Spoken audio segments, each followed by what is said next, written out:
So you want to become a virtual assistant, but you are not sure what are the best skills for beginners to start offering as a general VA? In that case, you are in the right place, because in this video I'm going to share with you 6 easy to learn skills that are in constant high demand that you can start offering as a virtual assistant right now. Before we get started, I want you to understand this. The skills that I'm going to mention in this video are very easy to learn, and you probably know how to do some of the things that I'm going to mention in this video. But in case you don't know how to do any of the 6 skills that I'm going to mention, what you need to do is simply go to YouTube, find a quick tutorial that is going to walk you through how to do whatever it is, how to use any software or any website that is related to that skill, and I am sure you can learn within an hour or two to do most of the skills that I'm going to mention in this video.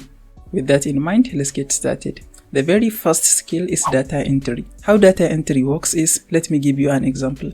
A client might send you a PDF file with a lot of data, and the client might instruct you to use some filters and find some specific data within the entire document. And when you find this filtered data, you are going to take the filtered data and insert it in a spreadsheet or in a Word document, and you will send it to the client. Or a client might give you a link to a website where you will go and find some specific data in the website and insert the data in a spreadsheet, in a document, in a PDF file, whatever it is, and you send it to the client. So what do you need to learn in order to start data entry? You generally just need to learn how to use Microsoft Office Word and Microsoft Excel, and you don't need to have some extensive level of knowledge in it. All you need to do is you need to learn how to use it. Because the client who are going to hire you to do data entry work for them, they are not looking for someone with specific extensive level of skills in whatever it is.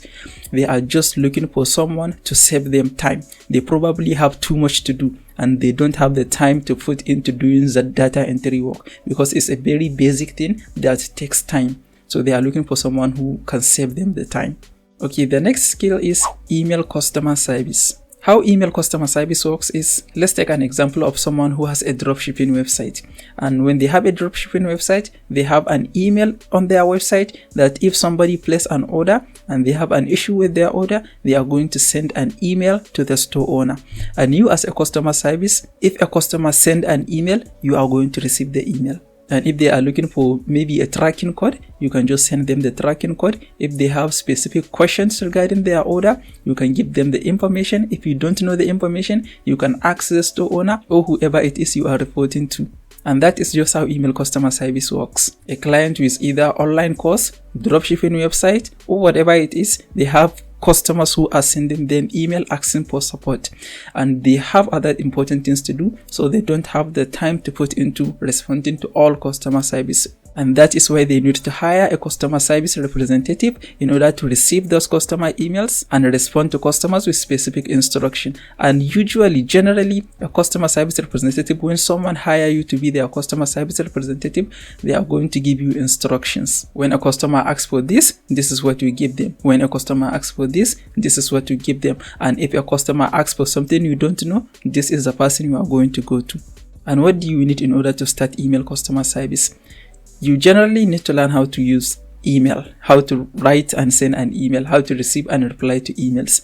There are some cases where you might want to use some softwares. A client might be using something like Help Scout, which is a customer service platform, and in that case we just need to learn that platform, and those platforms takes an hour or two in order to learn. So it's very easy to learn how to use those websites, even if you are not just using Gmail to communicate with customers. And email customer service representative is something that client will never stop looking for, and you just need to have a working computer and access to internet connection in order to start email customer service.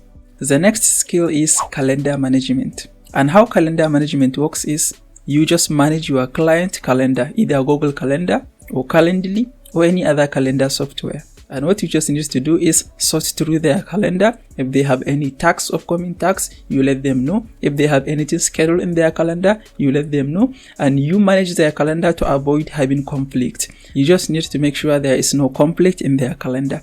Let's say a client of theirs book a consultation at 7 p.m. You need to make sure that another client didn't book the same consultation at that 7 p.m. because you know your client already has a consultation with another client, so they are not going to be available at 7 p.m. And what you need to learn in order to start calendar management is you need to learn how to use Google Calendar. And it will also be a good idea to learn how to use Calendly, because many people are using Calendly. And it is surely going to take you just a few hours in order to learn how to use Google Calendar and how to use Calendly. Okay, the next skill is online community management. And what online community management works is, usually a client will hire you to manage either their private Facebook group or their coaching platform. Let's say in Kajabi, Newsella, or any other platform. And what you need to do as their online community manager is you manage the community. If it is a Facebook group, you manage member requests, you manage comment, you manage conversations, you make sure members are following the guidelines of the group, and the tax will vary depending on the community and depending on the audience, depending on the members of the community.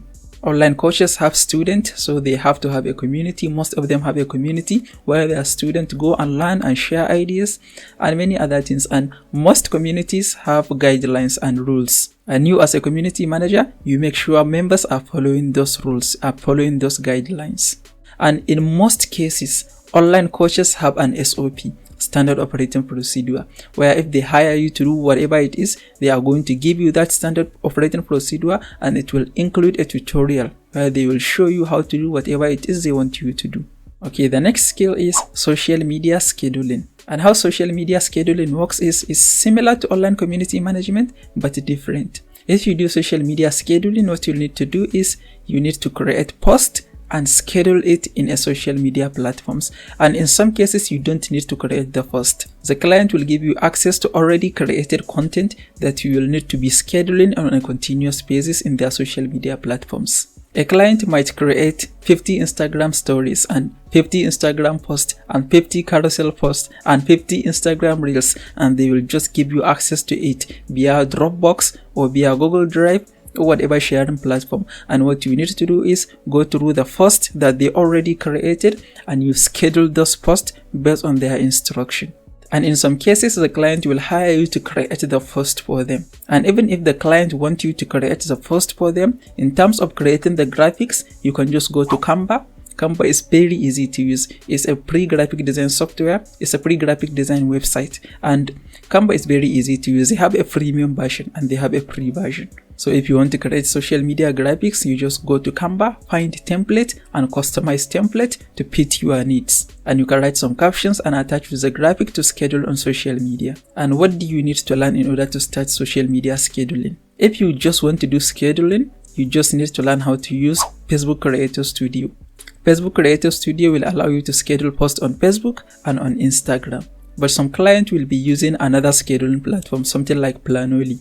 And even those other external scheduling platforms are going to be very easy to learn. I use many of those, and even when you don't know how to use a scheduling platform, all you need to do is watch a 1-hour tutorial, 30-minute tutorial, and you'll be good to go. You will learn how to schedule posts on social media. And if you want to create the post yourself, you just need to learn how to create graphics on Canva. And the good news is you don't need to start from scratch. If you are using Canva, what you need to do is find a template that is close to what you need and make a few changes and you will have the graphics. In terms of writing the text, you can use ChatGPT, which is an AI-based content writing platform, and you can write caption. The AI will generate the captions for you, and you can just make some adjustments to fit your needs. Attach with the graphic, go to Creator Studio, Planoly, or whatever scheduling platform and schedule the post on social media. Okay, the next skill is online research. Online research is time consuming. I remembered a client once hired me to do an online research for them. They live in the United States, they are traveling to Singapore, and they want me to find the best hotels for them in the state they are traveling to, and they want me to find an online learning centers for them. They want to learn some languages in Singapore, and they also want me to find some businesses in Singapore in the state they are traveling to. So all of this takes time. I remember it took me around 10 hours to find all the information they are looking for. So doing an online research is very easy because you are just saving your client time. They are not looking for any expertise from you. When you do an online research, you just need to go to Google, find the information, input it in a spreadsheet or Word document, and share with your client. And if you are watching this video, I am sure you already know how to use Google. So this is the skill that you already have. Okay, these are the 6 skills that are easy to learn that I recommend for complete beginners. Next, you can watch this video to learn how to start virtual assistants from A to Z. If you enjoyed this video, please give it a like. Also, don't forget to subscribe to this channel, and I will see you in the next video.